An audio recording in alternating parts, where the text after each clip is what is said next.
Power on. The dark truth is that it's become very hard to find anyone, and certainly anything, more interesting than a smartphone. We love our phones and would never want to give them up, but we're all probably also gently aware that these delightful gadgets bear a hidden cost.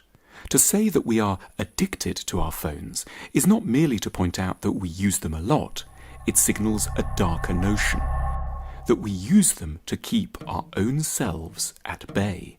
Because of our phones, we may find ourselves incapable of sitting alone in a room with our own thoughts floating freely in our heads, daring to wander into the past and the future, allowing ourselves to feel pain, desire, regret and excitement. We are addicted to our phones not because we rely on them, but to the extent that we recruit them to a harmful project of self-avoidance. They don't mean to hurt us, but we may and probably do use them to injure ourselves. Addiction sounds horrible, but it's a hard name for a normal inclination, a habit of running away from the joys and terrors of self-knowledge. We can look up so much on our phones. We can, if we're inclined, check up the population of Lima, 8.73 million, who won the ladies' final at Wimbledon in 1997. Martina Hingis, the definition of tautology, saying the same thing twice, though in different ways. Or perhaps the author of that fascinating quote, "What you survive makes you stronger," Nietzsche. Yet this constant resource has an unwitting, unfortunate side effect. We consult our phones rather than ourselves. It's not that we actually know so many obscure facts, it's that we already possess, in scattered, unpolished forms, the raw material from which a huge number of the very best insights and ideas could be formed, if only we gave them enough time and attention.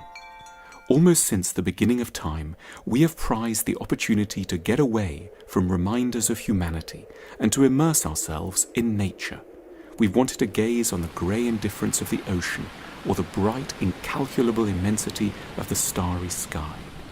But our phones are the enemies of such experiences. They keep intruding our small selves into the picture. We might be on the edge of the Grand Canyon. They are beeping in our back pockets. We may be gazing at the southern slopes of the Matterhorn. They are receiving updates for a food delivery app back home. They ask us never to forget our ego and the endless things that ail us. Without meaning to, they strip away the help that the grandeur of nature can offer us. We constantly use our phones to keep track of our appointments, but we are, if we think about it, quite constrained around the things to which we choose to be alerted. There's the automated reminder of the session with a dentist, the alert to jog our memories that it's our parents' anniversary, or the text message to let us know we're due to play a tennis match on Sunday afternoon. But there are other, very different appointments we need to keep in mind. We need reminders to keep appointments with ourselves. We need to spend time with our own worries, to understand them rather than just suffer the anxiety they create. The grandest and much the worst is our final appointment with death. We don't know how many days we have left to count down, but what we need reminding of is not the day and the hour, but the fact. Ideally, we'd get a message every morning. Memento homo quia pulvis es, et in pulverem reverteris. Remember you are made of dust and will be dust again.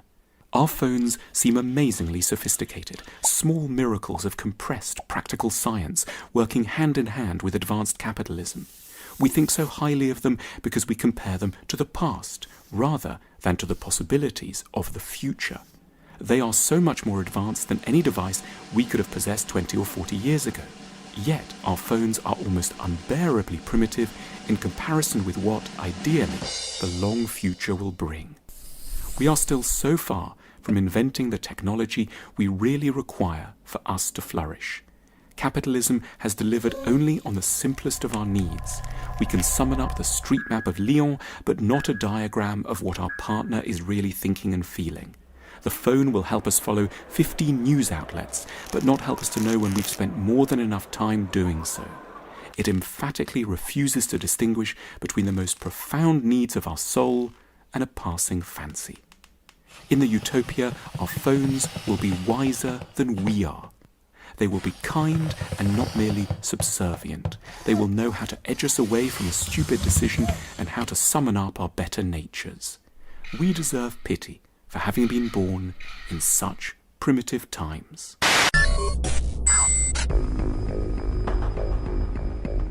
Earth, 2019. Dominant species, human. Galactic potential rating, 0. Cultural affiliation, combination of government and global businesses, corporatism, legacy institution. Species still conservative, superstitious, and religious. Ecologically illiterate, largely unaware of cosmological foundation of love. Level of technological dependence is disturbingly higher than the galactic standard. Species distracted and behavior controlled by technology companies. System error. Advanced concepts detected beyond normal human levels. New galactic potential rating, over 9,000. Transmission type, podcast. Host, the Man of Tomorrow. Brian Sovryn. Source, Sovryn Tech.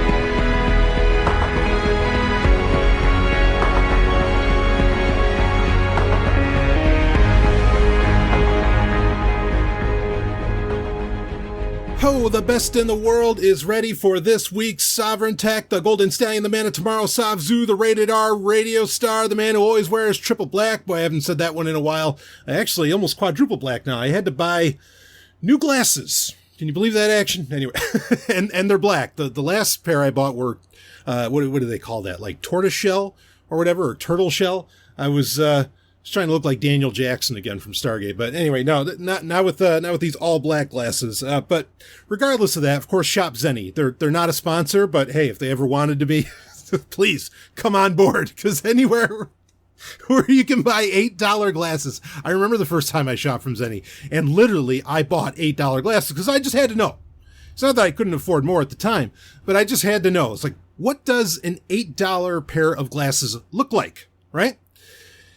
And they didn't look bad, quite frankly. But, you know, when you consider, in fact, I remember, growing up, I've been wearing glasses. Well, hell, me personally, the Golden Stallion, I couldn't wait to get glasses. You understand? Because I identified at such a young age as a nerd, you know, and look, in the 80s and 90s, being a nerd was something, talk about and I don't mean to the level of certain other groups, but, or minorities or ethnicities. But you were kind of an oppressed people, for lack of a better way of putting it.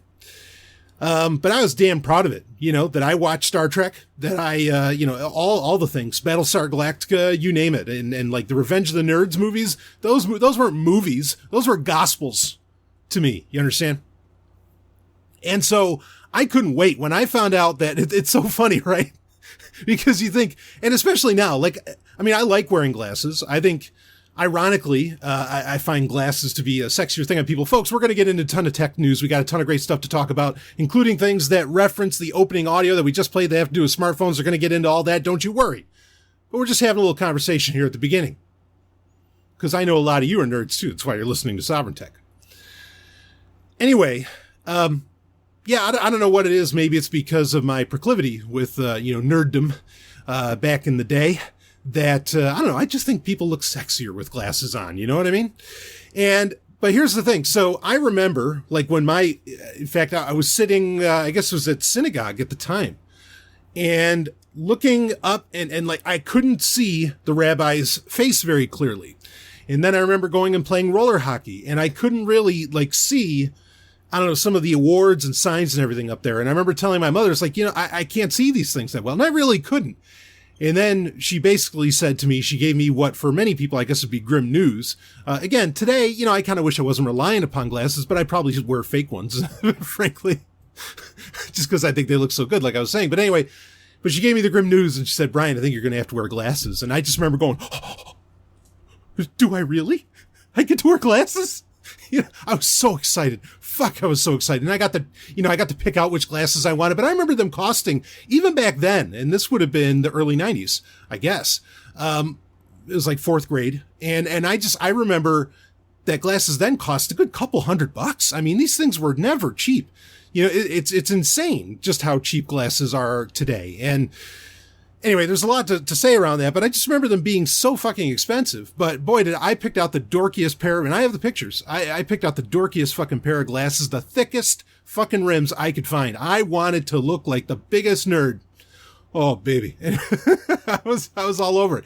But now it's amazing. Now you can get, I mean, they don't cost anywhere nearly that much. And you can get like these titanium rimmed ones if you want for, I don't know, like $50. From Zenny and all this. I mean, the history of the eyeglasses industry is actually a pretty fascinating one. It'd be kind of fun to talk about on Sovryn Tech at some point. But anyway, regardless, I'm not here to tell you about that. What I am here to tell you about is Apple Music. No, not really. But I do want to, I want to bring something. Well, okay. I know what you're wondering. How did I lose my glasses? You want to know how I lost my glasses? So me and the most gorgeous woman on the planet and absolutely brilliant woman, Ellen and I, we were at the beach, goddammit. And it was like, it's like 100-degree day. And these insane waves were hitting, and one of them, here's the thing. I so identify with my glasses. I even wear them when I go into the ocean. I wear them at the beach. I wear them all the time. I've never lost my glasses doing so. But then, you learn your lesson, right? And in fact, this is, if you listen to a recent Q&A, Ellen and I went to go see the Little River Band. No, I'm not like that big of a fan of Little River Band, but it was enjoyable. You can listen to the Q&A, from, I guess not this past week, but the week previous, where we did a review of that. It was pretty funny and pretty interesting. But anyway, I saw them without my glasses because I lost them, by like this massive wave comes in and bam, and just, whacks my glasses right off. And I mean, they were gone and that was over. So anyway, I went a good little while without wearing glasses, even did a little bit of driving like that. Whoa, that's not safe, but hey, what the hell? We're not about safety on Sovryn Tech, are we? Not at all. So now my comment about Apple Music, just a quick thing. Because this is going to lead into a little bit of an opening conversation about smartphones, and we do have one here, which is going to be a theme throughout the entire episode, because we have, this episode, we might as well title, like Exploit Extraordinaire. In fact, maybe that's what I will title the episode, because it has been an exploit, just carnival over the past couple weeks. And I do worry, I'll admit, that people have stopped caring about this sort of thing. Like that it's just so prevalent. It's so common. It happens all the time. Millions of people are, their data is leaking, their credentials and whatever else, credit card numbers, passwords, all this stuff is just leaking all the time, that people are to the point that they just don't care. Well, we're not going to get to that point on Sovryn Tech. But before I get into that conversation, because a lot of that revolves around smartphones, because for a lot of people, their computer is a smartphone, which is part of the problem. And oh, don't you worry, I have a solution, in fact, a new solution for all this that I can't wait to tell you about, that I think everybody who gives a shit and has the resources should jump on. But anyway, Apple Music. So I use Plex a lot. I have my own music collection. It's many terabytes large.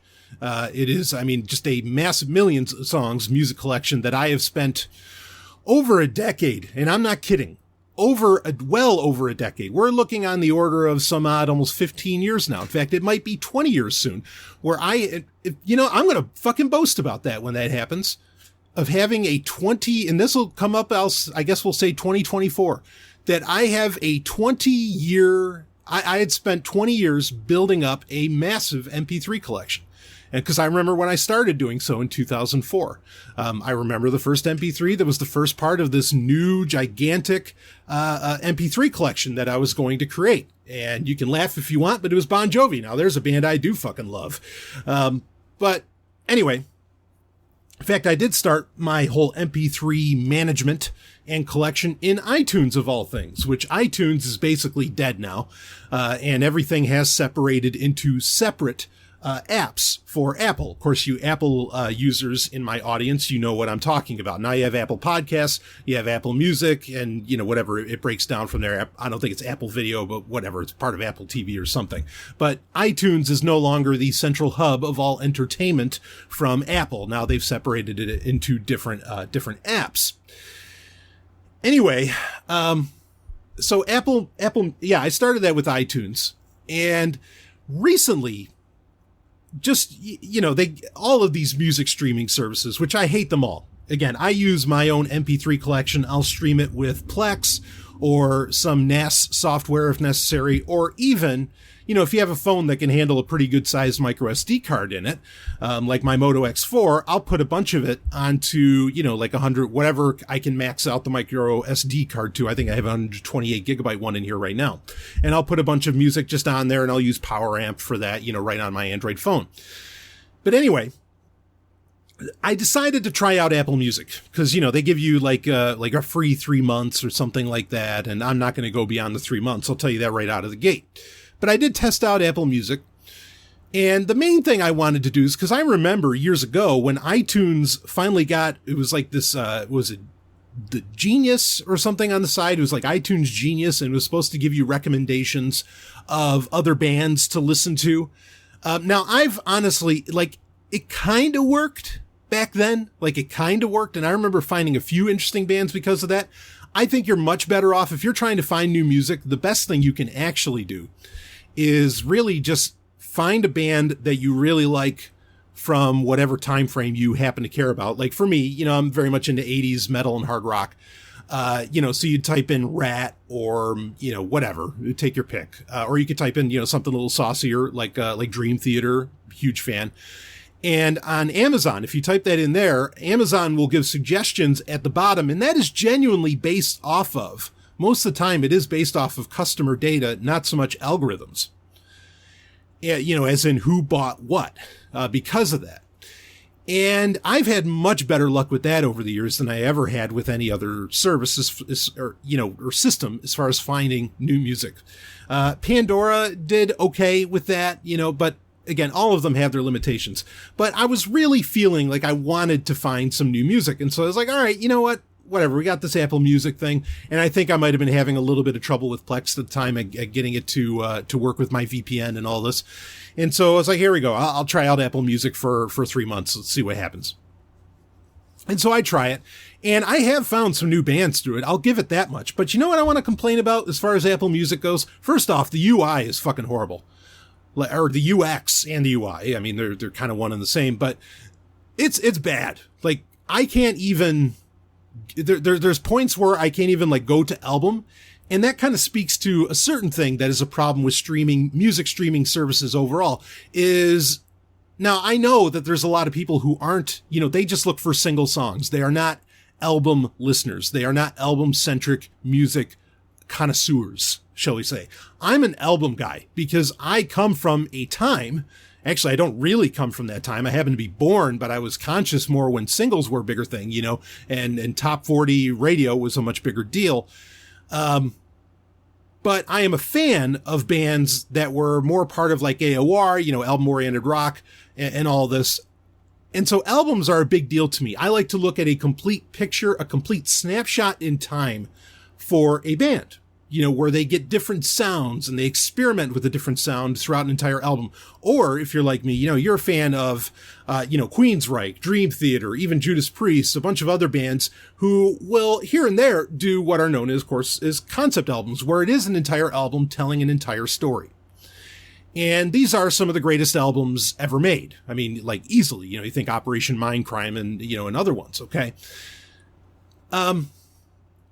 These streaming services are not about the album. And in fact, it was pretty annoying because there's even soundtracks that I was trying to look up. Apple would have some of the songs from the soundtrack, and then there's some of the songs that wouldn't be there at all. And that's kind of terrifying. If Apple can't get the fucking rights to every song on, frankly, we're talking about Fast and Furious soundtracks. for the movies, the Fast and Furious movies, of course, Hobbs and Shaw's coming up. I'm going to do a review of the new Fast and Furious movie on next week's episode for the climax, by the way, where I get to talk about whatever the hell I want to talk about, and there I will. Even though right now I'm kind of talking about whatever the hell I want to talk about. But giving you just, I guess you're getting kind of a mini review here of Apple Music, but then it's going to lead into, talking about smartphones in general, and some security stuff throughout this episode. But anyway, so it's not very album oriented. It is definitely, again, and this isn't just Apple Music. I think Pandora is definitely this way, where they're not, it doesn't revolve around entire albums. I think Spotify is very much the same way. I mean, you go down the list of them. And so if you're an album person, all of these streaming services are kind of shitty because they don't concentrate, and that's not like a front and center thing for them. So anyway, I thought that was really disappointing, and it just goes more to the point of why I still buy albums, why I still collect albums, and why I do my own digital, why I rip my own music, etc. Because, I mean, it's that bad of a situation where, a lot of these streaming services, you have no guarantees that you're going to get every song off of an album. Or, I mean, you could even get into, talking about like import editions or limited editions or, Japanese editions, Japanese presses of a lot of these albums, because all of those for varying, and I mean, I'm not going to get into the conversation around this, but it has to do with really taxes, why these kinds of, other versions of these albums exist with extra songs and all that. There's no guarantee you're going to get those, which, anyway, whatever. There's another conversation around that, but I've had it before, and I'm not going to get into that here. But the big thing that I really noticed with Apple Music, so there's those problems. The UI, again, horrible UI. They're like the options you get for even how to like navigate the music, like you're missing entire buttons in the what is their stock, and there's no way to really configure it either. Basically, it really feels like a lot of what Apple Music is doing, and ironically, this speaks to a much larger issue with smartphones in general, and with a lot of the technology coming out of Silicon Valley in general, is it's very much guiding you to listen to what they want you to, what Apple wants you to listen to, and Apple is ultimately beholden in many ways to the quote unquote record companies, to the music industry. Okay. As far as what they want to promote. And we know this is true because if you look at any like little advertisement that exists within any of these apps, and this is true with Google as well, Google Play Music or whatever, you're often getting fed an image of, I don't know, what morons are out there now, Little Nas or some bullshit. I don't know who the hell these people are. But you're getting fed that up. And even if you exclusively, say you use Apple Music and you exclusively listen to, I don't know, Motley Crue, Whitesnake, or, go down the list of bands, you're never going to get a picture, right, up top in the advertisement that shows any of those people. It's just never going to happen. Okay. So ultimately they really do want to point you in the direction of, whoever the music industry is pushing right now, whether it's your Iggy Azaleas or Grimes who, rip shit out of their eyeball, which probably isn't true. And, whatever else. Okay. All this other horse shit, out there that just to get you talking. So anyway, for a lot of really very good reasons, especially if you're actually a music connoisseur, right? As in you actually enjoy music. I don't mean that you just happen to like what, I don't know, happens to play in a movie that you enjoy, or that happens to be the hip thing around campus, or what, I don't know. Okay. But like if you actually love music in a very broad sense, okay, in the abstract, not just that you like love a certain type of music, or because, I don't know, the party you went to last night played whoever. Okay. But you actually love music. Apple Music is pretty shitty. Okay. And it doesn't let you navigate well. It doesn't let you experience entire albums, which there's a reason that musicians put together entire albums. Yes. Part of that is to, make the dollar sign to buy the album worthwhile, or at least that used to be the reason. But regardless, I really don't see them as beneficial to people, again, who genuinely love music and want to experience everything that a creator / musician / artist puts out there. But besides that, And this doesn't surprise me, but have you noticed, if anyone else, and you can email me, bbs@sovereigntech.com if you happen to do this too. Have you noticed the level of bass that comes out of Apple Music? Like, the music actually sounds shitty. Now, you can say to me, well, you should have, maybe you don't have good enough headphones. Well, that's horseshit. Actually, I especially when I'm listening to music, which is often at the gym, I have very, very expensive headphones. I mean, we're talking almost $300 headphones. I wear Project Rock headphones, right, from Under Armour. I mean, these are very high end, and they already have kind of the bass turned up a bit in them. They're kind of tuned as it is. Also, the sound system in my Jeep is a damn fine sound system, and the bass is just way too much. And I've noticed this a few times, and there's no settings to turn off like the added bass. I don't know what the fuck the deal is with it, but it doesn't surprise me, partly because, of course, like, Apple owns, what is it? Not Bose, Beats. That's it. Beats. They own Beats Audio. They bought that out.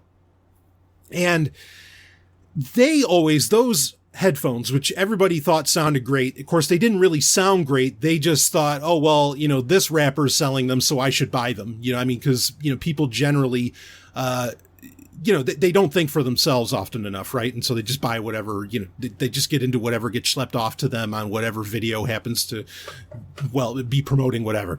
Anyway, so Beats headphones always had kind of the bass turned up in them anyway. So I don't know if they thought that was like, if Apple thought that was a good idea or something. But tell me if it's not your experience. I actually want to know about it, but it sounds frankly horrible. And that's reason enough to not use Apple Music. So there, you got a little review on Sovereign Tech of something that's actually consumer based. And again, I don't think that it's an issue with smartphones either. I think, or at least not that the sound quality part isn't an issue with smartphones. I think this is something that like Apple somehow thinks is good. Of course, maybe they're also like pushing a certain type of music upon you where that is what sounds good. And that's not surprising either, because I don't want to get it. This is more a conversation for another show, another podcast that I do, which is the Hard and Fast podcast, which is all about hard rock and heavy metal. But there is a general, and there's some numbers to back this point up, but there is a general distaste or disfavor of heavy metal, and rock music in general by the music industry overall. And again, all of these streaming services are ultimately beholden to, even though to some degree the music industry is beholden to these apps because they can't really sell albums anymore, or they can't sell music that you buy and own. They have to work with streaming and find a way to make money off of streaming. Regardless, there's still this, give and take, or push and pull relationship, I should say, not give and take, but a push and pull relationship between the music industry and streaming services. And so, if the data doesn't show that people are listening to heavy metal, well, then, these streaming services are tuning themselves towards whatever kind of horseshit music that people do listen to today, which I can't possibly comprehend.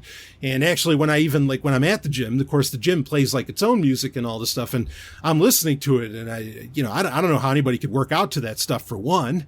In fact, actually, last week we talked about music and working out and what types of music are really beneficial. The music that they're playing, I'm not like old, right? It's not that.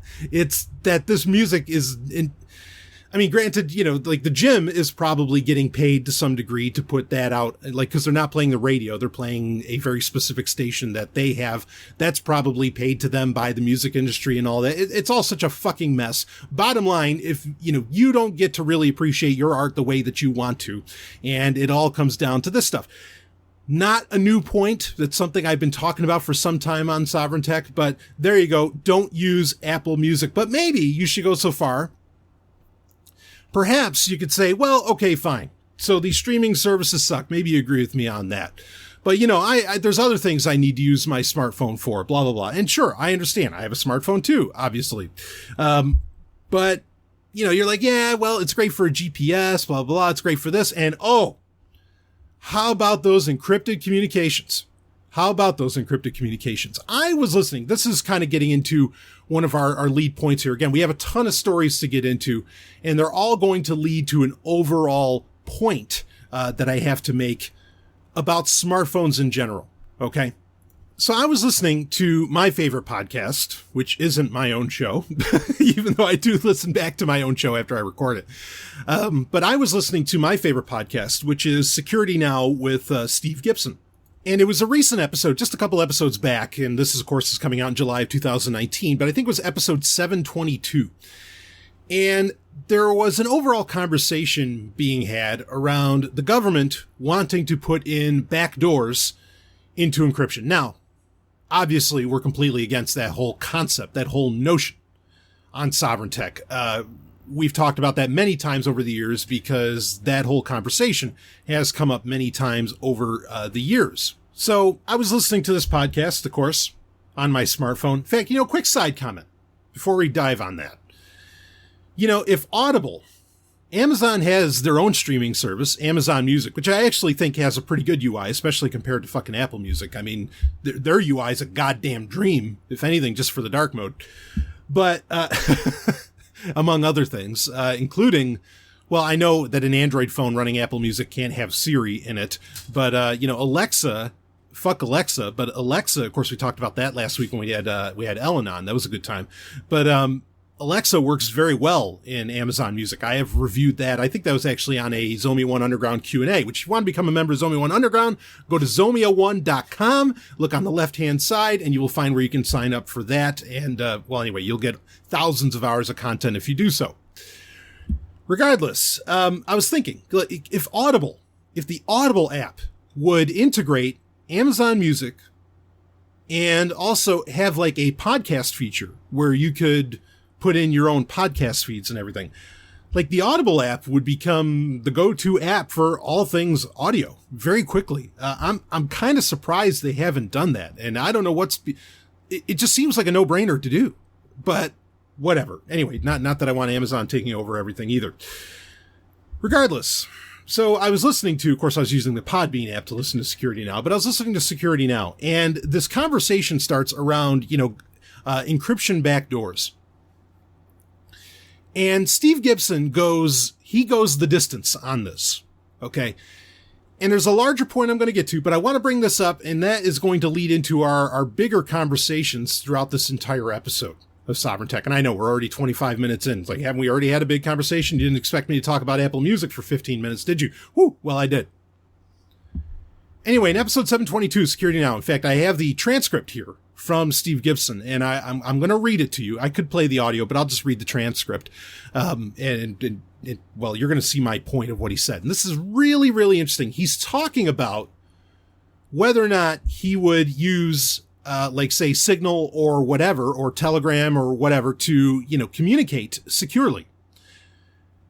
And here we go. So this is a quote, Steve Gibson.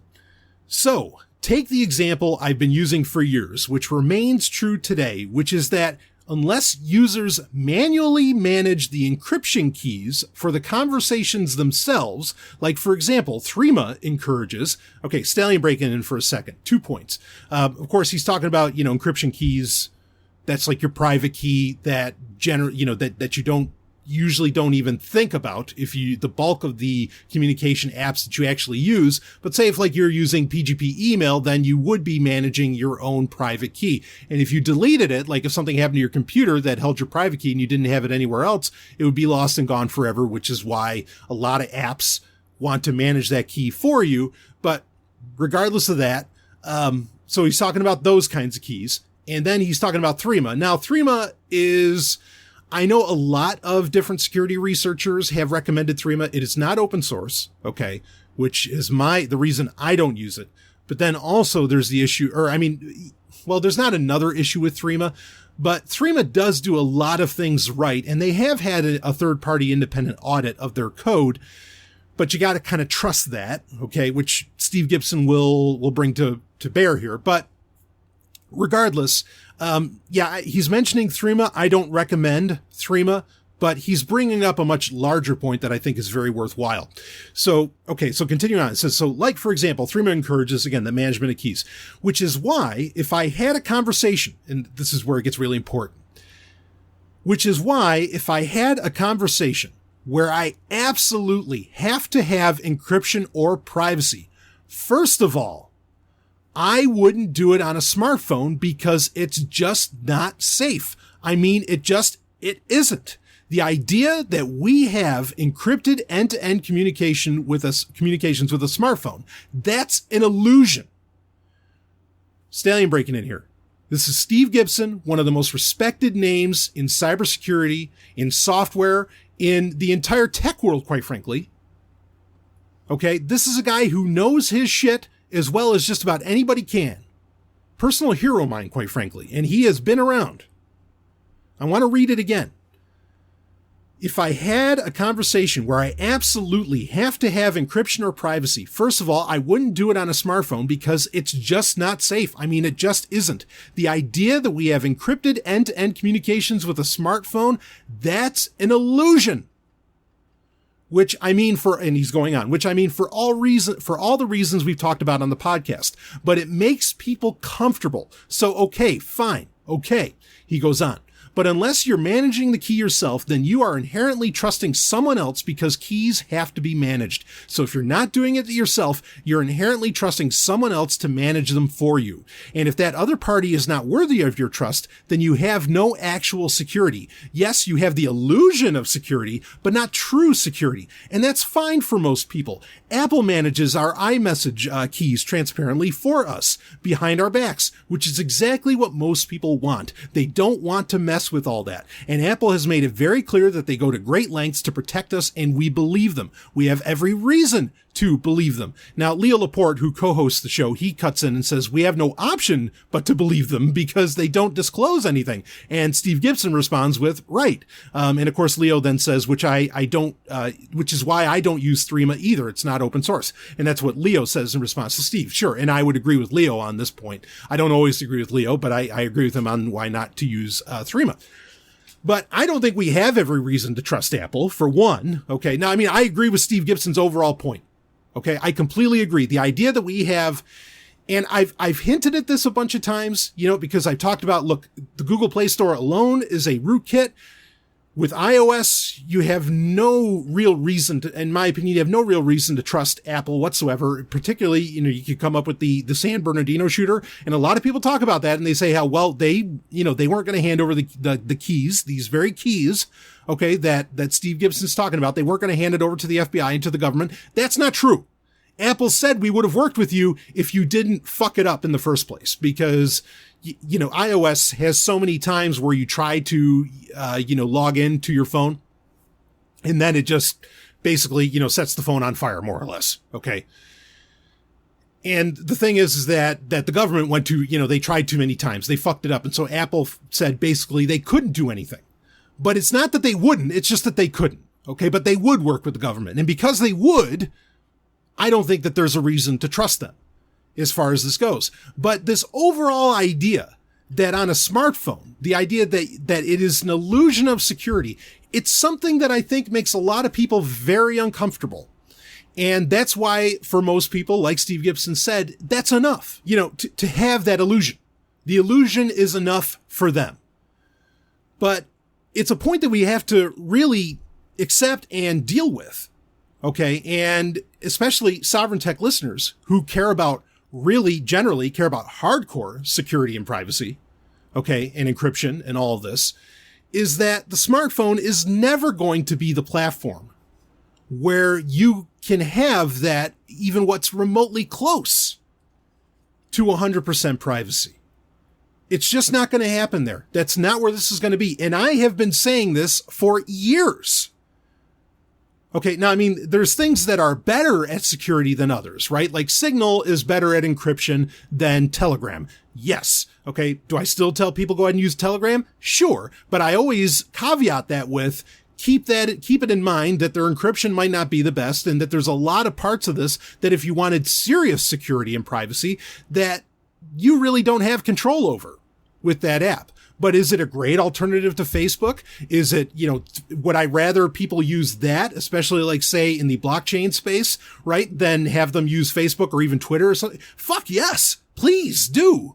Because there are certain advantages to it. It's you could call it a lesser of evils. I don't think it's intending to be evil. First off, because Pavel Durov's a fucking, a proper anarchist for one, which is great. And he has told governments genuinely to fuck off. And even the way that the business structure of the company Telegram is a brilliant one, quite frankly, where it's mobile. They're moving from country to country. So, they can't even get caught up with it's, I mean, it's really great. Okay. But we do have to admit to ourselves that it is some degree of security theater. Okay. That Telegram, even Signal to some degree is security theater because the smartphone itself is inherently an anti-privacy technology. And for it to do everything that you expect your smartphone to do, GPS, all of these other things, again, to collect that data, okay, they are, like I just said, inherently anti-privacy. Now, some people might want to bring up, okay, that, well, what about like the Librem phone? What about these other phones that are trying to create open source alternatives, that would actually respect privacy, or maybe that would use, would be, a different kind of SoC, say for your smartphone that would be able to, that wouldn't have the issues of like, say, baseband, where that firmware is just, I mean, that's just wide open, right? And just waiting to be exploited by someone, something like that somebody would make a smartphone that would respect your privacy and would maybe more anonymously collect and use the data that is necessary. Say, like, instead of Google Maps, maybe it would be OSM right? Which is, an open source alternative and one that's supposed to respect your privacy. Of course, if you ever use, or what I always call it, awesome if you use OSM and then you use Google Maps, and as somebody who I use OSM all the time. Okay. I even pay for, OSM Plus. All right. I mean, I'm a full supporter of this, but let's be frank and honest here that the experiences are really night and day, and they are. Google Maps is eons better than the experience that you get. And it's not because of UI. I like the UI better in Awesome but the results of what you're doing are far better in Google Maps than Awesome. And even like, one of the things that set Awesome apart was that it had offline maps. Well, now Google Maps more or less does that anyway. So any real advantage that it had kind of went away outside of open source and potentially your privacy as far as that goes. But maybe you're thinking, well, we could do this to where it respects our privacy. Maybe. And that's all I can say is maybe, because I don't really have the evidence. I mean, are things like the Librem exciting prospects? Sure. Sure they are. But I think there has to be such a quantum leap in how we use this technology, and even in the way that it's thought about, that, that's the only way we're going to get to where it's different from what Steve Gibson said and accurately stated that, smartphone, like if you had to have a really encrypted and private, conversation, that is not the platform you're going to do that on. You wouldn't do it that way in the first place. And it's not just a matter, you got to understand this. It's not just a matter of, oh, well, because iOS is an open source and we'd have to trust Apple and we have good reason to not trust Apple, and that's where I disagree with Steve Gibson. He thinks we have every reason to. I don't think we do. But it's not just because of that. It's not just because Android, even though it's supposedly open source, again, it's really not the Android that you generally use. AOSP, the Android open source project, which the Android that you're holding in your hand or listening to this on perhaps is based off of. Okay. Now AOSP is open source. Yes. But Google's Android, which is what you generally use, that is not, that's not totally open source, not even close. So it's not even that. It's not even that you don't know what's happening on the operating system. It's not that you don't know what the Google Play Store is doing at any given moment. And its teeth are constantly sinking even deeper into Android with every release, right? That's been going on for years. It's not that. It's not that even, you're using, these are all parts of it, yes, but it's not even that, well, your keyboard, you're using Google's on-screen keyboard, right? Gboard, or maybe you're using SwiftKey, but then that's owned by Microsoft. And they're probably even in the Signal app, even if you set it for incognito mode, good luck trusting that. All right. That they're not collecting every little thing that you type. Of course they are. And they try to make a value prop out of it, saying that we're going to create greater predictive results for you. And that's why we're going to collect all of this keyboard data and everything, right? That's what they tell you. It's not even that. It's part of it, but it's not even that. But it goes even further into like how the actual way that you communicate with the other person. And you can say, well, this is where end-to-end encryption comes in. To some degree, yes. Okay. If it's end-to-end encrypted, which is the bare minimum of what it should be, right? Is that it's getting encrypted. That basically means that it's getting encrypted on the device itself before, and it's being done. There's a handshake between private keys between the two devices, like the device you hold and the person that you're communicating with, right? But this is why you have to manage keys, because if those keys are being managed at any other point other than device to device, if they're being managed by anyone else other than you are trusting that other party. And the problem there is that actually, this is a story I had lined up to talk about during, our little opening salvo here, even though this whole episode, it's really going to be it's not stream of consciousness, but one long, subject, frankly, even though we're going to bring up a lot of disparate, stories here.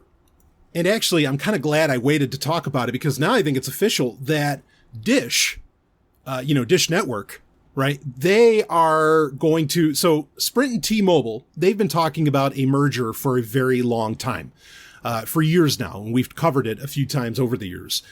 But now that merger is going to go forward. Part of the reason that merger is allowed to go forward by the U.S. government without, antitrust getting slapped around is because Dish is going to spend $5 billion on buying certain towers, okay, certain, bandwidth from Sprint and T-Mobile. This is going to create another fourth network, okay, fourth telecom, fourth telephone network. All right. And it's going to be Dish. Now, here's where things get scary. Dish, okay, you could say whatever. All right. Even though, we could start talking about AT&T and Dish, and that gets into other strange territory. But Dish is supposedly having conversations. Now, Google is, and there I gave it away, but Google is saying that they didn't have these conversations. But Dish it seems pretty clear at some point there have been recently conversations between members of Alphabet, of course, Google's parent company. They're really the same thing, AlphaGoog, right? There have been conversations between AlphaGoog and Dish about this fourth network. Of course, Google already has an MVNO that works through Sprint and T-Mobile, so it'd be very easy for them to jump on board with Dish, eat up some of the cost for Dish, and Google becomes not an MVNO anymore. Now they become an actual telco, a full-on telco. They're not just Google Fi anymore. Now it's this big deal. And it would make sense for Dish to do this because Google Fi is a known quantity, and Google, of course, is a known quantity. Dish is obviously well known, but maybe not for the best of reasons. So if Dish wanted to create an actual fourth telco, full-on telco, to partner with Google and maybe brand it all Google Fi, would be, in business terms, I'm not saying for the consumer overall, but in business terms, would be a winner. But then that's the rub, right? Because ultimately, if whoever jumps on this, and if it's at Google Fi's pricing, that's a steal, the way they do their a la carte per gigabyte pricing. I know I have Google Fi. You're going to have to deal with the fact that, you have the telco ultimately that just about everything on your smartphone pays some degree of fealty to. And I would argue that, especially with baseband, which is at the, at the processor level, at the antenna level of your device, the deepest, darkest core level of your device, that ass, to put it in these terms, that ass is basically owned, okay, by whatever telco that you happen to connect to. And actually, frankly, it's not just telcos. You're owned by, whatever can actually send signals, to those chips. That's why, and for many other reasons, that when Steve Gibson says, if I wanted to actually have an encrypted and private conversation, I wouldn't do it on a smartphone because it's just not secure. I mean, there's no reason to trust that little device. No reason whatsoever to trust this thing. I mean, really.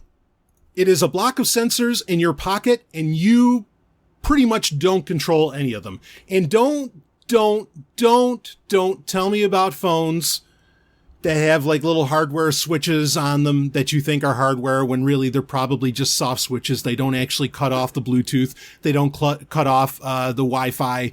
Like they don't cut off any of that crap. Okay, don't tell me about fucking McAfee's fucking phone. It's a joke. It's a goddamn joke.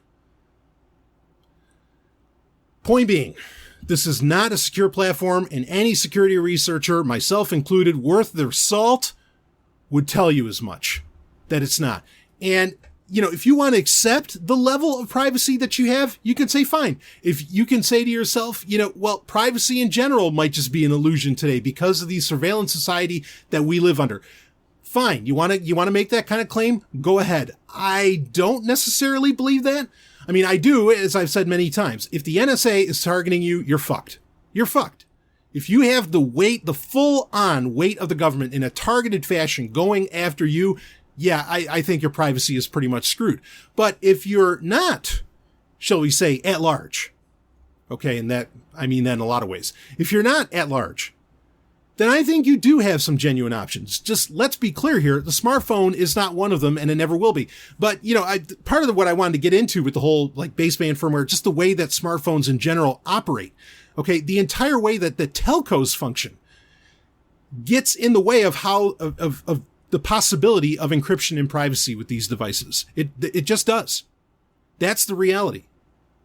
So we would have to have something else. And I mean, and I'm not saying that something else isn't possible, right? Like, I mean, there's like the Briar app, which again, it runs on a smartphone, but the Briar app is interesting where you don't need to connect to a telco to be able to use it.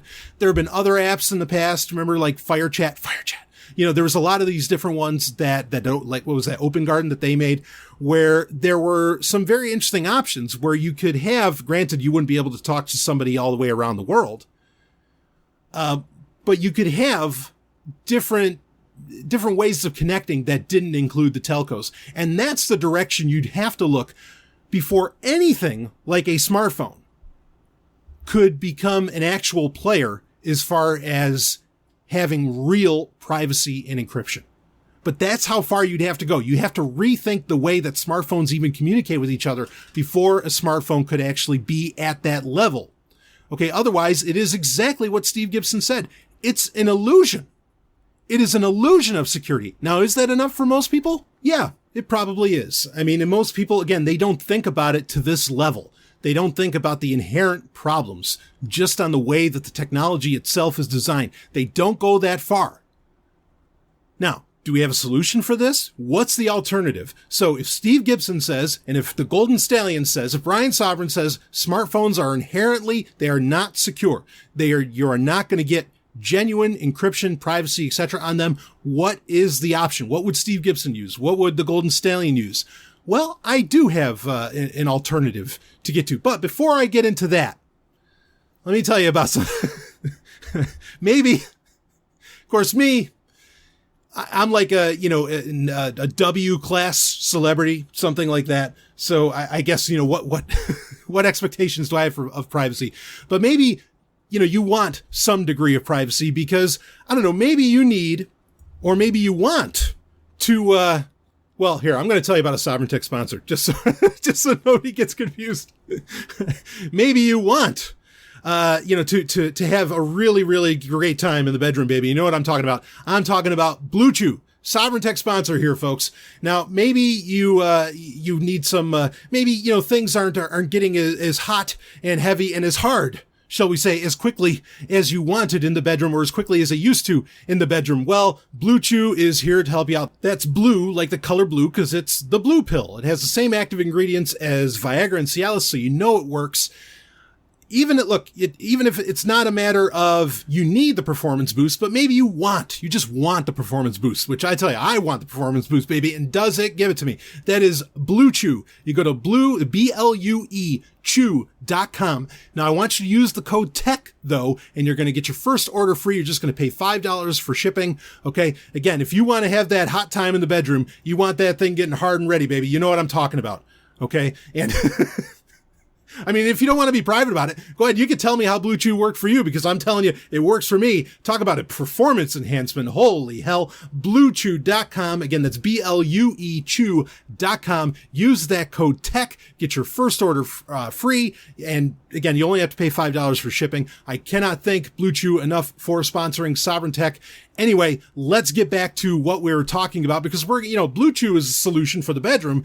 I've got a solution as far as encryption and privacy goes, or at least this is where you can start, because we're talking about how really there's problems at the hardware level, the way that the hardware itself is even thought about with a smartphone, right? Well, so let's think about where the hardware is done right. Okay. And really that requires an audit, that requires certain standards, certain certifications. Now, a laptop or a desktop is really where we can even begin to consider having electronic communications done in an encrypted and privacy respecting way. Now, for years, I have recommended, and it's been listed in the show notes for almost every episode of Sovryn Tech for years. For a long time, I recommended what is called the LibreBoot X220 or the LibreBoot X200. They had the X220, they had the X400, there were some other ones. But basically, they are refurbished and somewhat remapped and redone ThinkPads. Okay. And it's older models generally, because you ran into an issue with the Intel ME, firmware that's built into the processor itself. Okay. Where you weren't sure what exactly that part of the laptop, what was that firmware doing? And now we have a little more confidence. LibreBoot was able before there was, and this is like pre-Sandy Bridge processors, okay, with and laptops that had pre-Sandy Bridge Intel processors in them. That's what LibreBoot would work with. Of course, we talked about, I guess maybe this was a couple of years ago now. It's hard to believe that, but we talked about the issues around LibreBoot. Coreboot is a new, basically it's the new hotness. It is the evolution of what LibreBoot was doing, and Coreboot is able to replace, again, the BIOS, the UEFI and everything within more modern laptops, more modern computers. And this is something that Purism, who makes the Librem, also, the aforementioned Librem phone, but the people who are making the different Librem laptops, okay, that are supposed to respect your privacy and be more open hardware, in all of this. So Coreboot is, again, that's the new project that's being done, and you can read up about it. I have a link in the show notes if you want to check it out. But there is a company, and I think it's called Insurgo, or maybe it's Insurgo. But they have come up with, and I love the name of this thing. They call it the Privacy Beast. I mean, it's right in the name. That's so cool. But it's the Privacy Beast X230 laptop. And we'll talk a little bit more about this, okay? But this is a step in the right direction. So the X230 is really just it's a ThinkPad X230. It is a newer model. Okay. I'll break down the hardware specs on this thing. Okay. That, it's above the X200, above the even the X220, which was the last thing that LibreBoot was really, working with or that worked on. But now the X230, this is solving part of the problem where people didn't like having to use the slower, older hardware. This is solving that. But then not only that, so you're getting Coreboot put on the Privacy Beast X230. This is going to be the laptop I'm going to be linking to in the show notes from now on to get your hands on.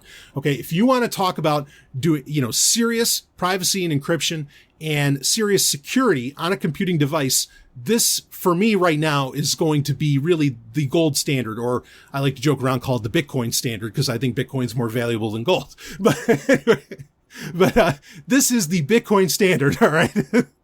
And actually running a Bitcoin client on this would be a fine and dandy thing, or, a Bitcoin wallet of some type.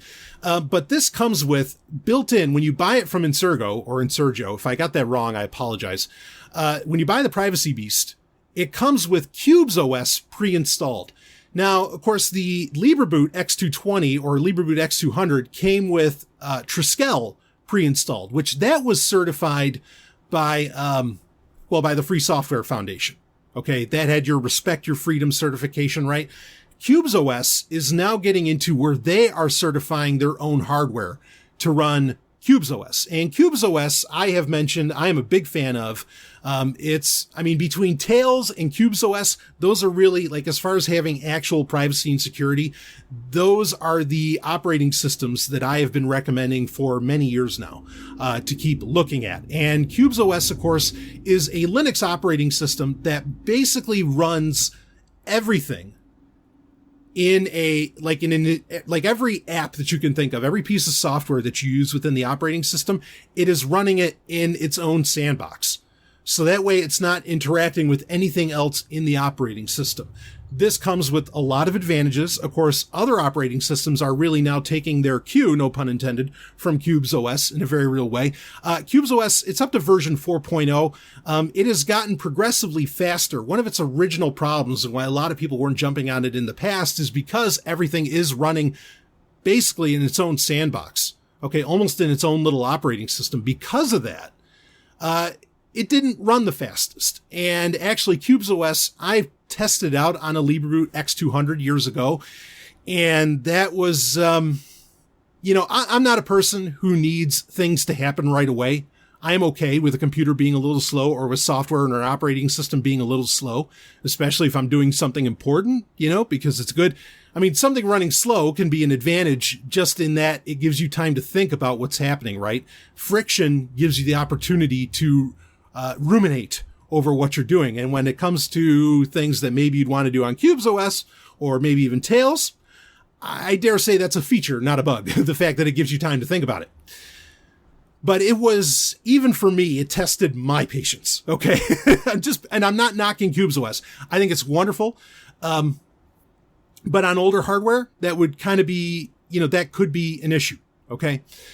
Now, the X230, while I haven't seen it run on there, CubesOS, I think, is in the right position and making the right move to create their own certification for something that works really well with their operating system. Because arguably right now, there's some interesting projects being done as far as really secure operating systems outside of Tails, which Tails is kind of a unique animal in the way that it functions, right? Because you use it off of a USB key, which is a good thing, but then it also runs into challenges with daily computing, of course, that I understand. I still recommend people use Tails, and I largely use it as a daily driver, but there's very much a change in mindset in how you use that.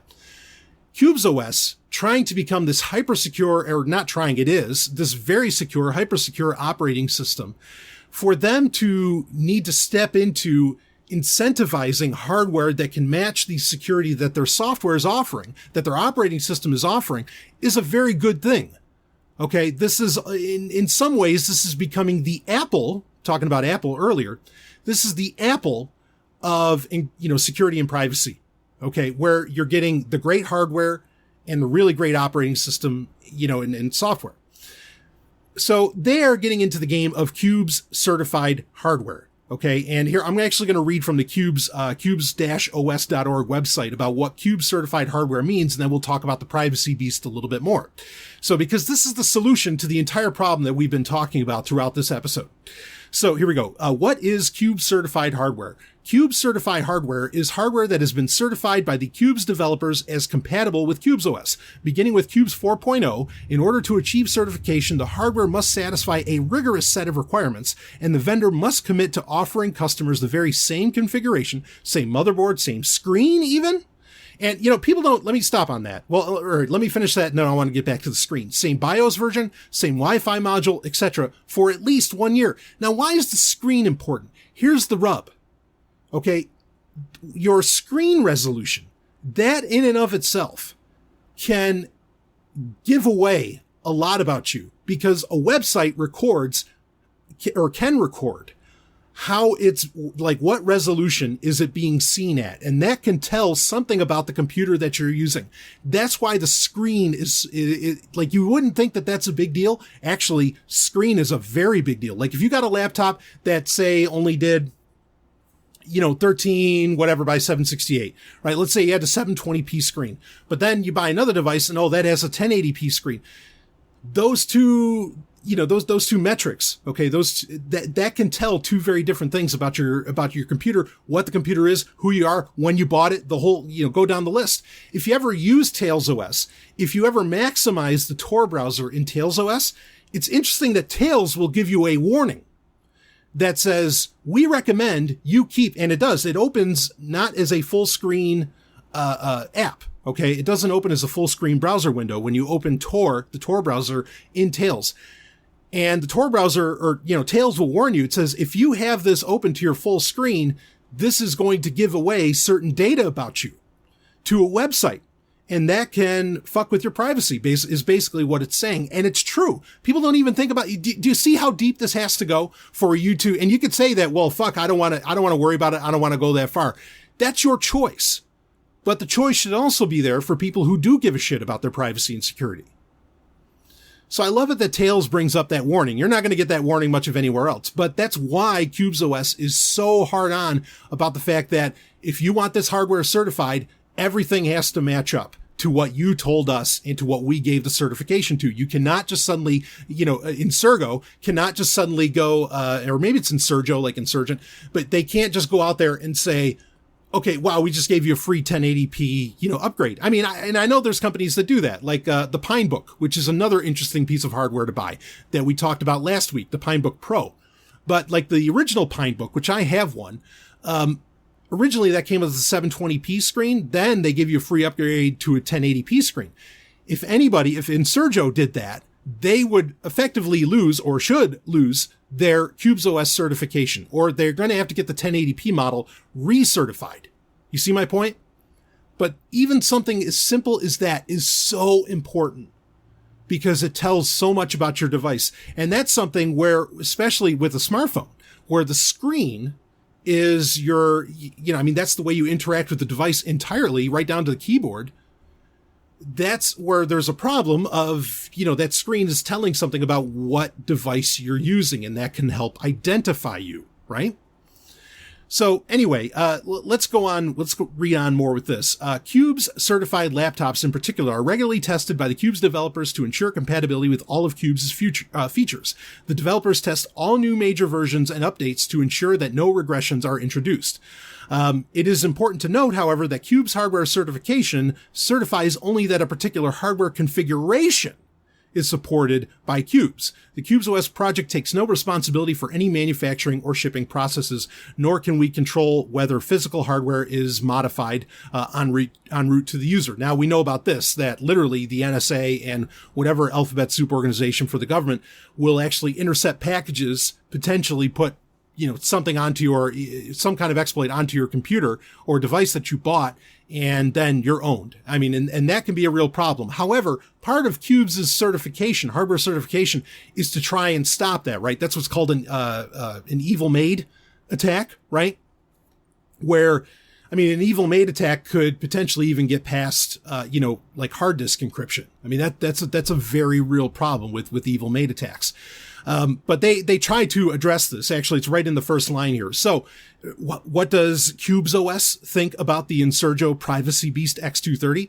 So it says it's a custom refurbished ThinkPad X. This is right from CubesOS's site. It's a custom refurbished ThinkPad X230 that not only meets all Cubes hardware certification requirements, but also exceeds them thanks to its unique configuration, including Core boot. Core boot initialization for the X230 is a binary blob free, including native graphic initialization built with the heads payload. It delivers an anti-evil maid like solution built into the firmware. Anyway, there's issues around that, but basically they're really trying very hard to keep that shipping problem from being a thing. Also, Intel ME is neutered through the Alt-Me disable bit, while all modules other than the ROMP and BUP are which are required to initialize the main CPU have been deleted. A re-ownership process that allows it to ship pre-installed with CubesOS, including full disk encryption already in place, but where the final disk encryption key is regenerated only when the machine is first powered on by the user, so that the OEM doesn't know it. And this is, you wouldn't think about it generally, but this is so brilliant because, so they're shipping it, even though, and they're trying to mitigate an evil maid attack, but they're shipping it with the hard drive already encrypted.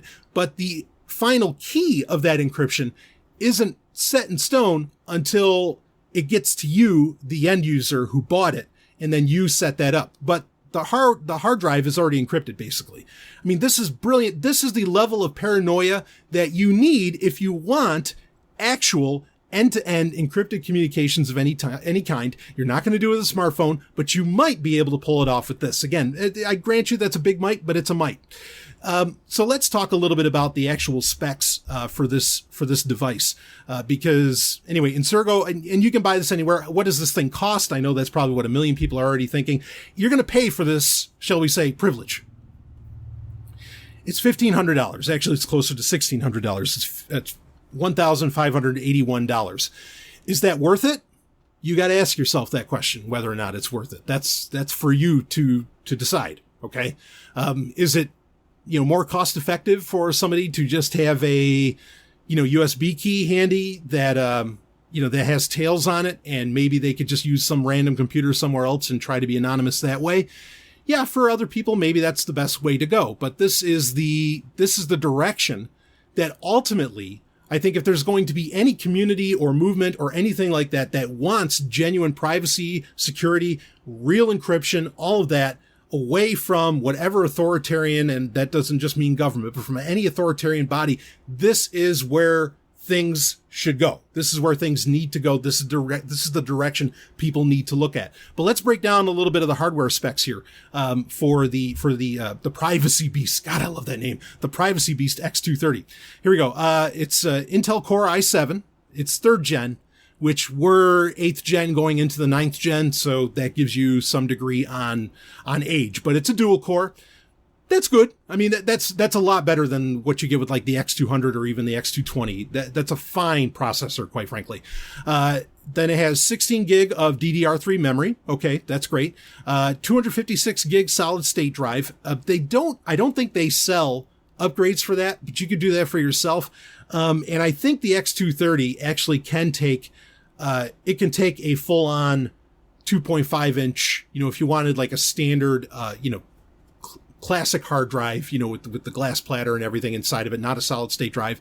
If you want an actual hard disk drive, you could put that into there, and there are certain advantages around that, but we won't get into that here.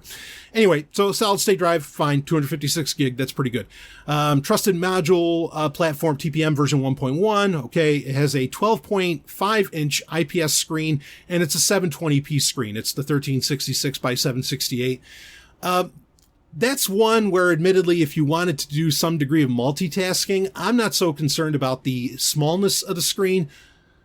But fuck, I really wish every computer came with 1080p, resolution. I mean, that's the only thing. That's the only negative for this one, because when you're multitasking, I really feel like you need that. But whatever. I mean, the ThinkPad I'm recording this episode on has a 720p screen, so obviously I'm used to it. It's just, that's one where I wish there was something a little bit better, but that's fine. Intel HD 4000 graphics card, so it doesn't have like a built-in NVIDIA card. Of course not. And you're not thinking about hardcore gaming with this thing.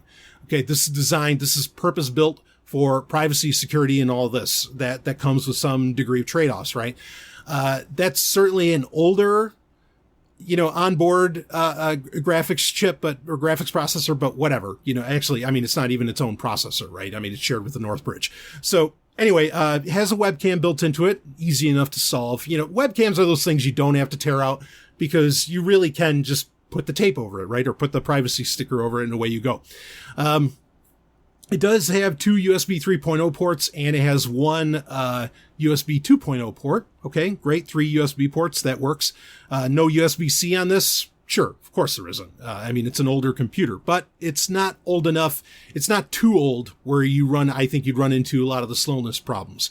It does have a mini display port. It has a backlit keyboard, which that's better than any LibreBoot computer that had come out, because all of those were missing that backlit keyboard. And yeah, if you're doing that late night action, that backlit keyboard's pretty handy. So that's a nice part of it. It does have, it has your Wi-Fi card built into it, blah, blah, blah. Anyway, that gets into all of that. It comes with, this I thought was interesting. It does come with a Librem key, which is kind of similar to a YubiKey, but they come with them stock. So you're getting some extras when you buy, this computer from Insurgo. It's a high price tag. I'm not going to argue with you about that, but they're doing some really fine work, and you can look into it. I put a link in the show notes for it. There's going to be a link in the show notes until something better comes along. There's going to be a link in the show notes for the Privacy Beast for a very, very long time. But it's nice that you get some extra security hardware with it as well. I mean, I think that's frankly a winner as far as that goes. So again, if the smartphone is not the platform where you'd even want to begin to have a life on the line conversation, again, this is what you want to be looking at, this kind of device. And it brings up another point, and that is the fact that you can even do this sort of thing where you can put Core Boot on it, and you can get, hardware, you can get, as far as hardware goes, you can get balls deep with it, right?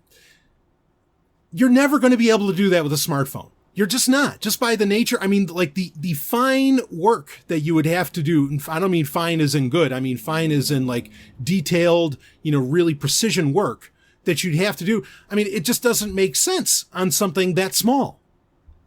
And so there's that whole issue to even consider that we didn't even bring up with this. I mean, this conversation overall is about how, you are losing control.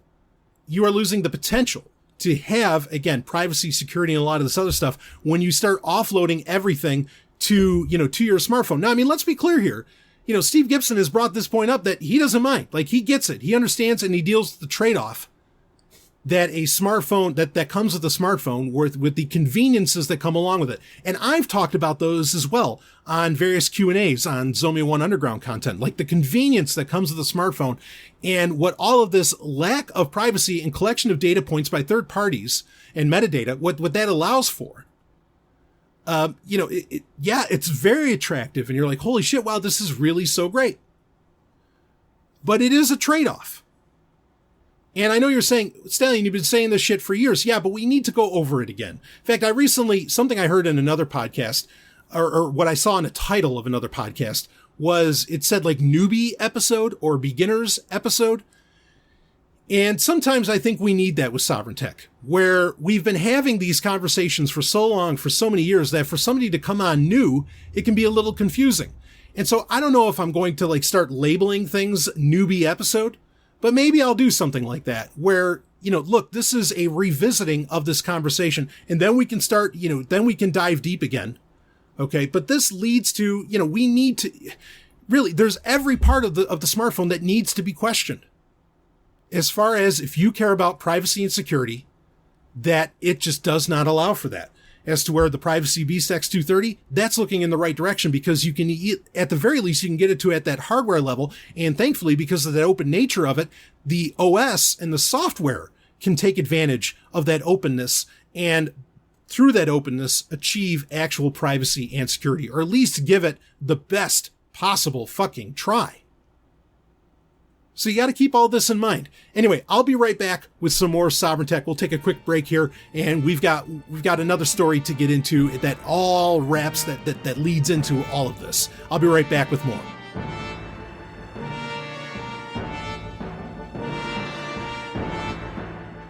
Hey, if you have a project that needs reliable cryptocurrency data, check out blocktap.io. Blocktap.io is a universal cryptocurrency API. You can get historical prices for Bitcoin and other digital assets that you can use to build charts and do market analysis. Blockchain data is also indexed, so you can get transaction statistics, address balances, and more for Bitcoin and other networks. Blocktap.io is free for personal use, and you don't even need to create an account to access the API. To get started, try some of the example queries on the homepage at blocktap.io. Again, that's blocktap.io.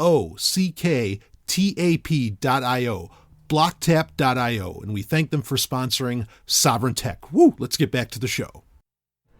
In 2014, he ran from Miami to San Francisco, raising awareness for Bitcoin and the homeless epidemic in America, and now he's doing it again. Blockchain evangelist and advocate for homeless rights Jason King is running across North America right now, from Miami to Santa Monica, right now. 5 years later, his commitment to promoting blockchain technology and fighting the homeless epidemic in America is stronger than ever. And you can help Jason now by going to blockchainacrossamerica.com. While you're there, donate to Satoshi Forest Sanctuary Incorporated to help the homeless, along with all kinds of other ways you can help. Get involved today. blockchainacrossamerica.com. That's blockchainacrossamerica.com.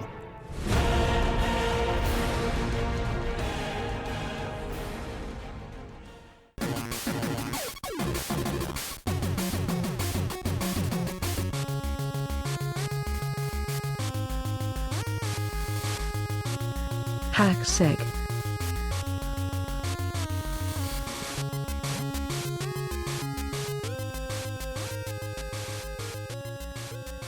Now we're getting into HackSec here, and really this whole episode is basically HackSec, okay? Where we talk about issues of hacking, security, and all that. But that's really what we're talking about this entire time. Now there are a ton of exploits I wanted to talk about, but I'm actually only going to... One is an exploit, the other is not, but there's two other things I want to get to before we wrap up this episode that I hope drives all of these points home, okay? Where the issues are, there's issues with software, there's issues with hardware, there's issues with the way that we think about the technology itself. That, and it's, some of it's frankly very troubling, but that leads to why, you know, if you want to talk about, again, I keep saying it over and over again, but I'm trying to drive this point home. If you want to talk about actual privacy and security, why you need to be looking and going and thinking perhaps what some would consider to be as extreme as, say, the Privacy Beast X230, something like that. And look, folks, Insurgo is not a sponsor of any kind with this. I am just talking about this because this is the shit that I care about. And I want you to know, I don't want you to, say, I know a lot of people will listen to the show, and they do. I know there's thousands of you. And I know that you go and you talk to your families, or you talk to your friends, or you talk to your coworkers, or you talk to whoever, and you often disseminate what I've been saying to them about how they can get actual security. Maybe you convince them to start using Signal or things like this, all of which are laudable and good things. But I want you need to know at the heart that a lot of these things are baby steps. Perhaps you could even, I don't even know if you want to call it that, or they are half steps, perhaps, towards actually achieving what we want. All right. And we could get into the reasons around why we need privacy and security, especially with our, computing devices, with computers in general, and with our communications. That gets more into ethics, which we talk about all the time on the show. But that's not for this episode. That's going to be for another. But regardless, anyway, if you do want to maybe talk about this stuff also, or if you want to get the national perhaps conversation going on about what we're talking about here on Sovryn Tech, I want you to go to another Sovryn Tech sponsor, and that is Free Talk Live. I want you to go to freetalklive.com. You would be calling in. It is an open phones radio show, the number 27 talk show in the United States. Okay. But you can call in. It's open phones, and you can talk about whatever you want to talk about. It goes 7 nights a week, 3 hours a night. It's the only, if you're into the libertarian bent, it is the only libertarian show on the radio. I mean, it really is. It is the one. Okay. And it is number 27 in the entire country. That's huge. And look, folks, you think everybody's doing streaming? No. I don't think, go around a little bit, leave your cities, and even in your cities, you're going to find a lot of people still use the radio. It is a completely valid place to have these kinds of conversations and talk about it. But of course, you can also download the show like a podcast, but go to freetalklive.com to do all of that. And I thank them for sponsoring Sovryn Tech. Now let's get into our last couple of stories here. One is, this has to do with apps in general, and the concept that I brought up earlier about soft switches, right? Where when you turn off, say, you want to turn off Bluetooth, okay, because, I don't know, your headphones won't stop connecting to your phone, and you want them to actually connect to your tablet or your laptop or whatever. So just to be sure, you turn off the Bluetooth, say, on your smartphone. Now, you do so by, say, on an Android phone, you unlock your phone, you go, hopefully you're unlocking your phone. You go at least do that for fuck's sake. But you go up to the top, you bring down the little app drawer or the little drawer, and then you see the Bluetooth symbol and you press that, and you hope that by doing so on the screen, on the touch screen, that actually turned off Bluetooth. That's a soft switch. A hard switch would be something, say, maybe if it was on a smartphone, that'd be on the back or the side, that would actually, you would hit that switch and it would physically cut off the, the chip's connection to the Bluetooth chip or the Bluetooth radio on the device. It would have to physically cut it off. There are switches that are hardware that are not actually hard switches. They are just a switch, a physical switch that acts basically like a physical soft switch. So that's the difference. You got to know the difference with these things. Anyway, this is the headline from CNET, and you're going to see where this leads and why this is important to bring up. And a Sovereign Tech listener actually sent this in to me, and here's the headline, and it's from July 8th, 2019, so very fresh. More than 1,000 Android apps harvest data even after you deny permissions. Okay, it says the apps gather information such as location even after owners explicitly say no. Google says a fix won't come until Android Q. Real quick, Android Q doesn't come out until August of this year, and that's only for certain devices. I'll get into that conversation here in a second, but let's read a little bit from CNET. Permissions on Android apps are intended to be gatekeepers for how much data your device gives up. If you don't want a flashlight app to be able to read through your call logs, you should be able to deny that access. And yes, there have been flashlight apps that have asked for like all kinds of permissions on your Android phone to where it could collect all kinds of data. You thought it was a free flashlight app? Nope. Reading on. But even when you say no, many apps find a way around. Researchers discovered more than 1,000 apps that skirted restrictions, allowing them to gather precise geolocation data and phone identifiers behind your back. The discovery highlights how difficult it is to stay private online, particularly if you're attached to your phones and mobile apps. Stallion breaking in, which we've been talking about this entire episode. Tech companies have mountains of personal data on millions of people, including where they've been, who they're friends with, and what they're interested in. Anyway, it starts to go into about lawmakers and all this crap, but the point being is that with a soft switch, and because you don't have actual control of your hardware or the software because of the lack of open source, you think you have kept an app and Google tells you, oh yeah, no, we turned off permissions and all this, or we gave you the option to turn off permissions for location and other things within an app. Come to find out, well, actually, hell, you thought you turned all this stuff off. Oh, no. No, at least 1,000 apps. And really the number doesn't matter. It could be one app that found a way to do it. And that's a problem. That found a way to get around you denying it the permission to your geolocation. That's a problem in and of itself. Now, open source is not any kind of guarantee of security. It gives you the opportunity to have real security, okay? Because you can get more eyes on it and you can actually look at every part of the code. That is not, again, you do not get open source, not really, on just about any smartphone out there, not counting what people are trying to do with, bullshit like Sailfish OS, and that is bullshit, or what Librem or what Purism's trying to do with the Librem phone and all that. Those are edge cases, but they're ones that probably aren't going to get major market share as much as I may wish for differently. Okay.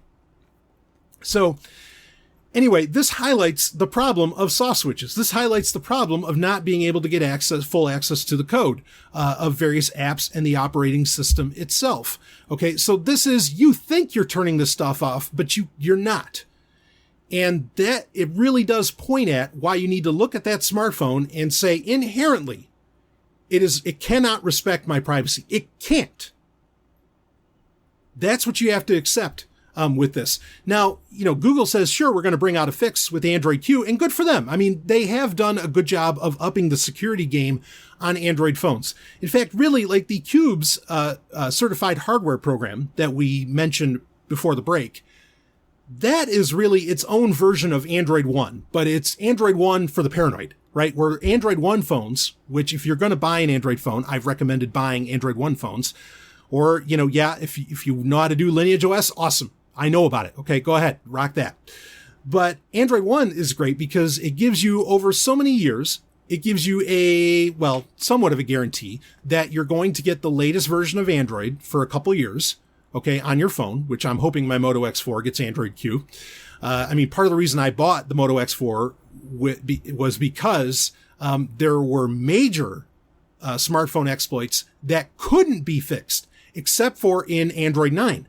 You had to have Android Pie, okay, which is, before Q comes out, that's the latest. You had to have that to mitigate these exploits.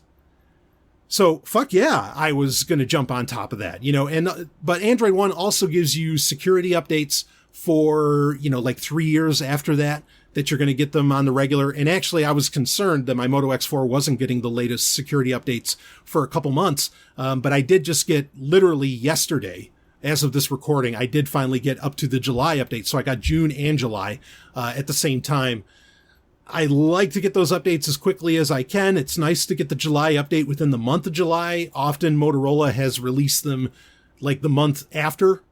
That's still better than what, most people's experience with Android is. But anyway, that's why I recommend Android 1. But that's also the beauty of the Cube certified hardware program, is that you're getting more of that guarantee that the software is going to work.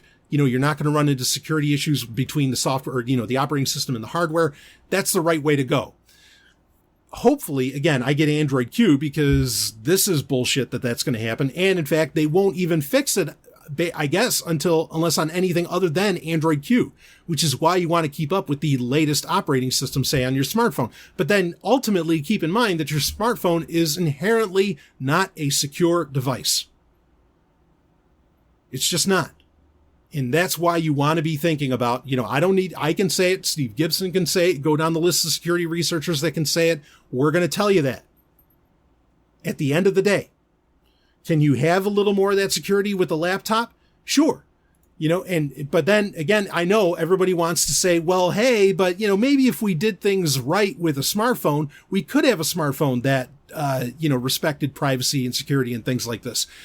Yeah, but again, that animal's going to look so different than what you're holding in your hand in so many ways. In fact, here's the last story I want to get to, and this speaks more to the hardware, not just the software. Here it is from Android Police. This is from July 22nd, 2019, even fresher, and this points at a much bigger problem. Not even just hardware and software, but the problem with people. Here we go. Here's the headline.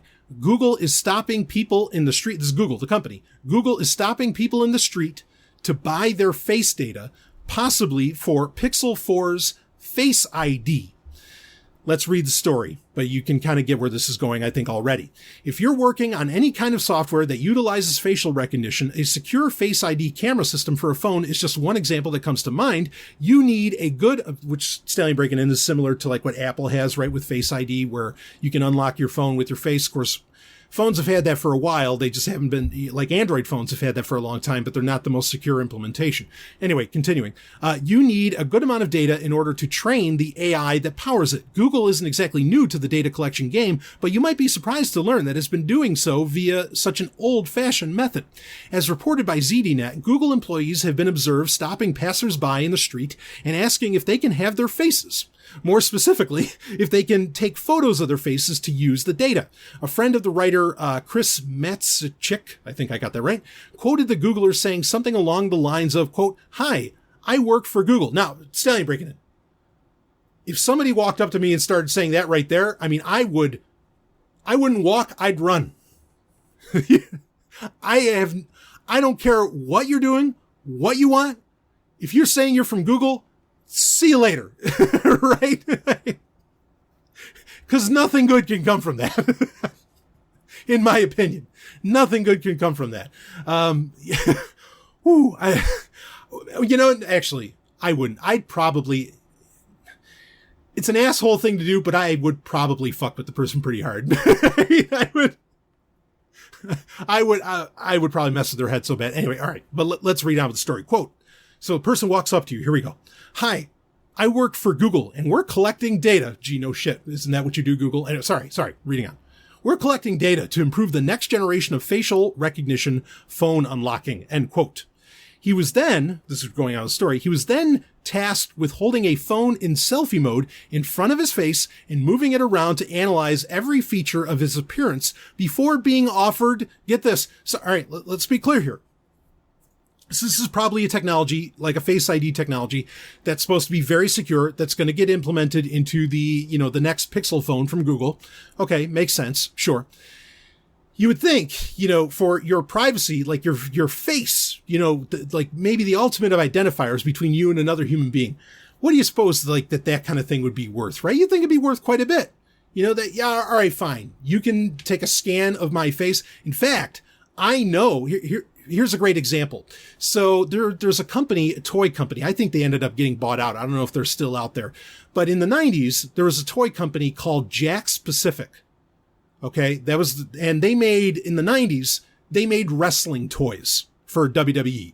And they would do these and this was a huge deal, they would do these 3D scans of The Rock or Triple H or Stone Cold Steve Austin, or Shawn Michaels or whoever. Okay, they do these, you'd have to sit down and they do this really intense 3D scan to make the mold for the toy that would look just like the wrestler. And they did do a really great job with this. Now, to get this likeness, you better believe they paid those wrestlers. And they did this with other toys. They did it with other celebrities for movie action figures and other things. Those people got paid a premium. And I mean, we're talking on probably the orders of thousands and thousands of dollars to sit down and get their face scanned. This is exactly what Google is doing to people to make their hardware that they are going to make, hopefully for them, I'm sure they want to make billions of dollars off of this technology. You'd think that maybe they'd want to cut you in for some of that, right? Maybe at a fair market price of some kind. I don't know. Yeah, for $1,000, you can scan my face. How about that? I think that, it's up to a person's own preference, but maybe, I don't know, that sounds somewhat fair to me, the Golden Stallion. That sounds somewhat fair. Fine, $1,000. I'd probably ask for 10. $10,000, cross my palm with silver. Fine. Okay, I'll do it. But you know what they're offering people? If you just stand there, look like a fucking idiot for a few minutes, getting your face scanned by whatever smartphone you happen to hold. $5. Oh, no. It gets worse. Relax. Sit down, because we're not done. Not just $5. You're not getting $5 USD, which, whatever the fuck's that's worth. Hell, I'll tell you, if it was $5 in Bitcoin, maybe that'd be worth it, because $5 in Bitcoin, in a few years, about 5 years, who the hell knows? That might actually be $1,000 and I wouldn't be shocked at that at all. Or hell, even $10,000. Oh, no. You're getting a $5 gift card for Amazon or Starbucks. Here, let me take all of your privacy. Let me take a scan of the ultimate identification of who you are. Let me take your fucking dignity. This is Google. And I'll give you a $5 gift card for Starbucks. Does a $5 gift card does $5 at Starbucks even get you a coffee? I don't know. What the hell does $5 get you in Amazon? In fact, to say nothing of the irony of the fact that Google is giving you, Amazon is like, the tech giant that every other tech giant's competing with. It's almost insulting for Google to be handing you an Amazon card. $5 gift card. So it's not even really $5. Not really. A gift card. For that. Your privacy and dignity worth that much? I bet they're doing pretty well with this. I bet that there's lots of people. Oh yeah, sure. What the fuck? You can go ahead and scan my face. That's fine. This speaks at the biggest problem is that people hold their inherent humanity, which privacy is an inherent part of the human condition. It is part of your biology. You need it. It's part of you being healthy, right? How much psychological research, which has already been done, but how much more needs to be done to prove the point that a lack of privacy keeps people from acting authentically and it stresses them out. We know this. This is, as so many bullshit people like to say out there, the science is in, but it's an accurate statement. The research has been done. This is a fact that a lack of privacy is harmful to your health. You understand? And you're willing to turn that over. You're willing to, well, I was about to say something mean, but I won't. Let's just put it this way. You're willing to unzip your pants for a $5 Amazon gift card or Starbucks gift card. Are you fucking kidding me?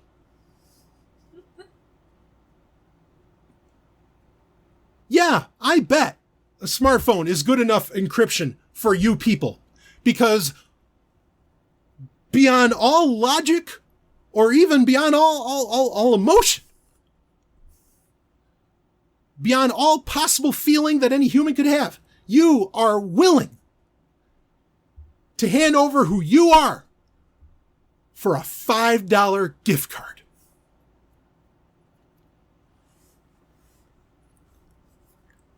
And I get the emails, the tweets from people. Stallion, why are you so cynical? Why are you so depressed? I fucking wonder.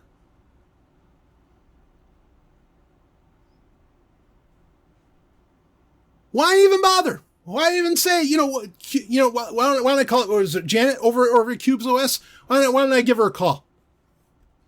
Oh shit, I used the phone. Why don't you send her a PGP email? But why even bother with that? Yeah, let's just go with a phone call. And just say, look, I love it. I love what you're doing with the Privacy Beast. I love what you're doing with Cubes OS, phenomenal stuff. But you know what? Don't fucking bother. Because these fucking people will hand over any goddamn thing. They don't give a rat's goddamn ass about their privacy for shit, because goddamn it, they won't even hand it, not even for a cup of coffee. For a gift card, they'll just hand it over. Legs spread, baby. Woo! Unbelievable.